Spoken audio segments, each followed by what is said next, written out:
The highlight of this temple is this huge reclining Buddha, over 4 meters long, carved in 1180s. Taiyin. This was a temple especially built for female believers. 4 heavenly kings as a guardian.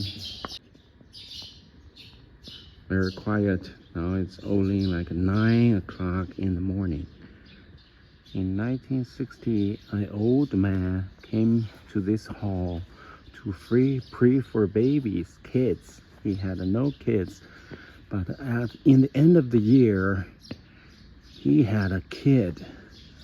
And he came back to the temple and in this hall to burn a lot of incense and burn a lot of candles.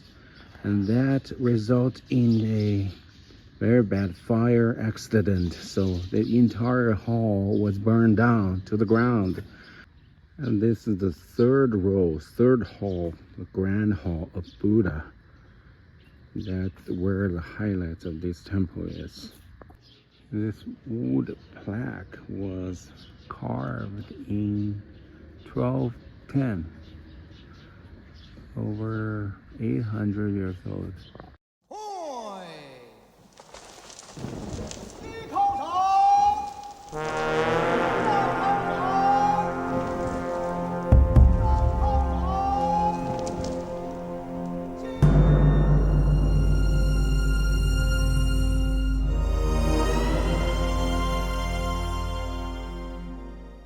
Reclining Buddha is the moment Buddha leaving this world, but you see his face, he has no pain, no worries, because he believes he entered another stage in Buddhism called Nirvana, and where there is no circle of rebirth and death. So he's freed of those worldly worries. He entered a happy world. So he has no pain, but his disciple was sad and crying over his death.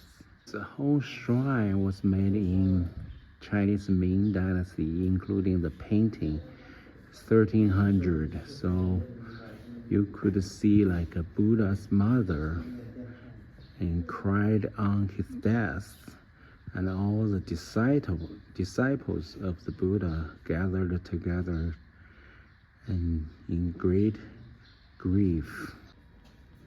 The ceiling was a beautiful, fancy colored painting.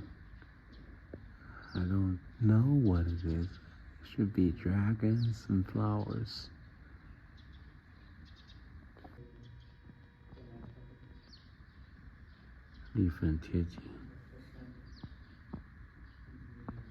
On both gable walls, there were original mural paintings painted in Jin Dynasty about 800 years ago. But in Republic of China, the local gentry class sold all these murals and the heads of the bodhisattvas to some antique dealer, and they used that money to repair the temple. Another sad story about Chinese antique and cultural relics. People believe these murals and the heads of the bodhisattvas are in Netherlands today. I don't know where, but hope you know where it is and let us know. Pretty obvious that the head of the bodhisattva is not original.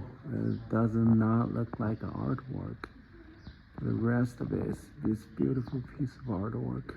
Monk Fa Shu, the presiding monk of Taiyin Temple, and who also was responsible for printing of one of the greatest Buddhist scriptures, sutras, Zhao Zang, and the statue and his chair all made in Yuan Dynasty some 700 years ago. As the only son in his family, he left his family and started in the temple, and after his parents passed away, he felt very sorry for them, so he burned his own left hand for his parents to say sorry. Right now I'm standing next to a monk's tomb, I believe.